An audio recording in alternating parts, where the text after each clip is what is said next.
Okay, let's dive right into this. Welcome to The Explainer. Today, we're unpacking a truly monumental shift in technology. It's happening right under our noses, and it's transforming everything from global macroeconomics down to the very nature of how you and I actually work, every single day.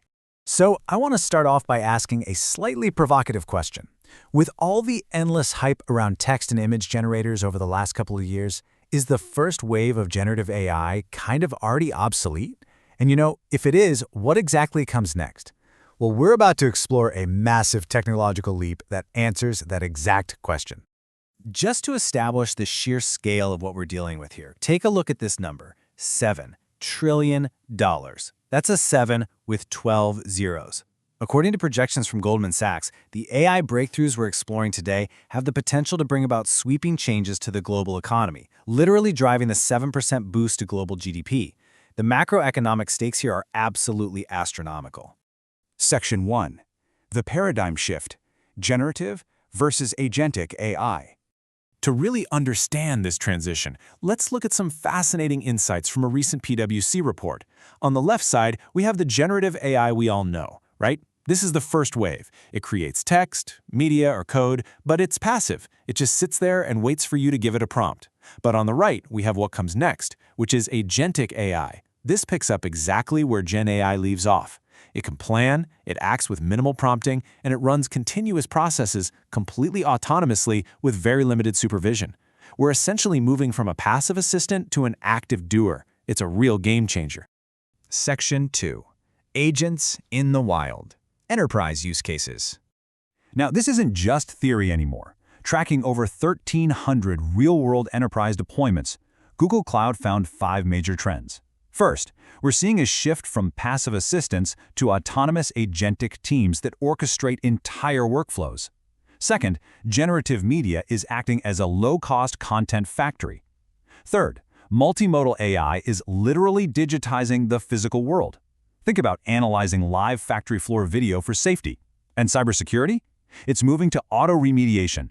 Basically, AI actively hunts and neutralizes threats all on its own, without any human intervention. Let's ground this with some pretty wild, specific examples. Take BMW, for instance. They're scanning physical assets to create 3D digital twins, running thousands of simulations just to optimize their supply chains. Then you have Toyota, empowering factory workers to develop machine learning models themselves, which is saving over 10,000 man-hours a year. In Uber, they use AI agents to instantly surface context from previous customer interactions. The agentic era isn't some far-off sci-fi concept. It is already here. But out of all those use cases, this one right here is a massive, highly lucrative trend. Natural language is becoming the universal translator for legacy IT. Think about that. Non-technical staff can now query 40-year-old SAP systems or ancient COBOL code bases just by asking a simple question in plain English. It completely bypasses those frustrating IT bottlenecks, and the best part? You don't even have to migrate that incredibly ancient infrastructure. Section 3. Humans, cyborgs, and centaurs. The new workforce. So, with software now taking autonomous action, we absolutely have to address the elephant in the room, right? Human jobs. The Super Creativity podcast highlighted this brilliant concept from Harvard Business School called the centaur model. Just like the mythical creature, a centaur worker divides labor strategically.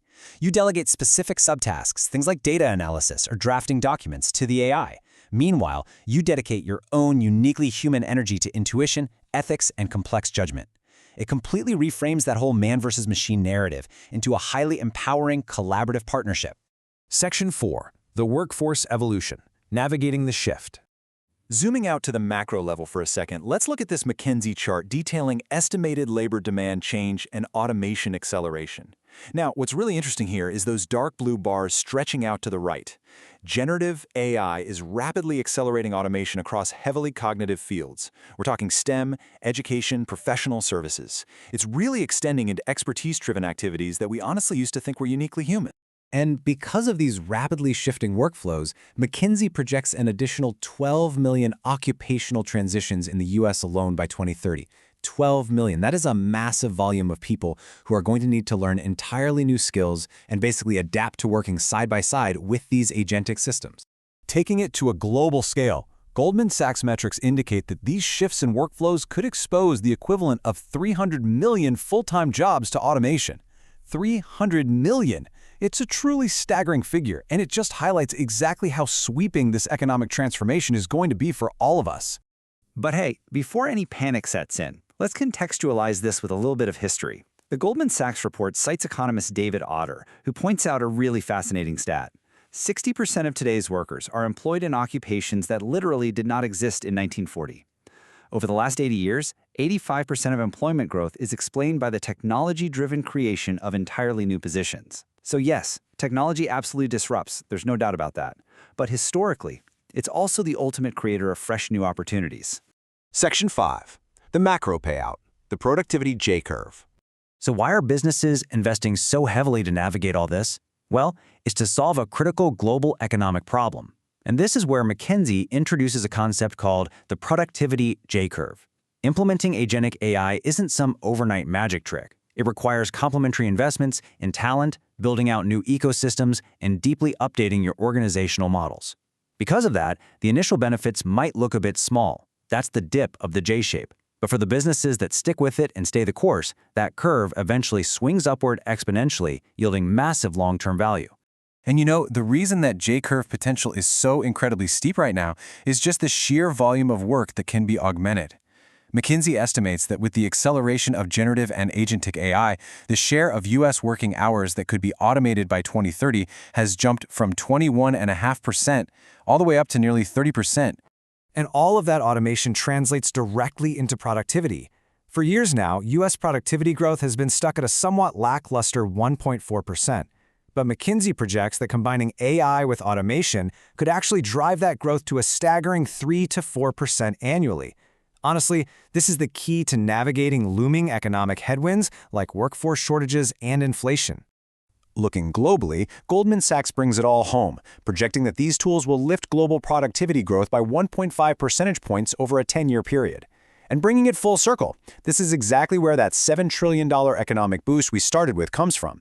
By letting machines take over the repetitive or autonomous tasks, we as humans are finally freed up to focus on what we do best: creativity, strategy, and complex problem solving. So I want to leave you with a thought to chew on. We've seen the data, we've explored the enterprise use cases, and we understand the massive macroeconomic stakes.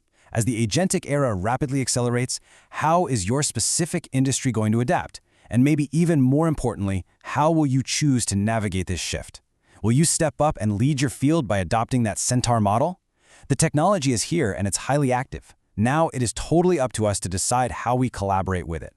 Thank you so much for joining me for this explainer, and keep exploring.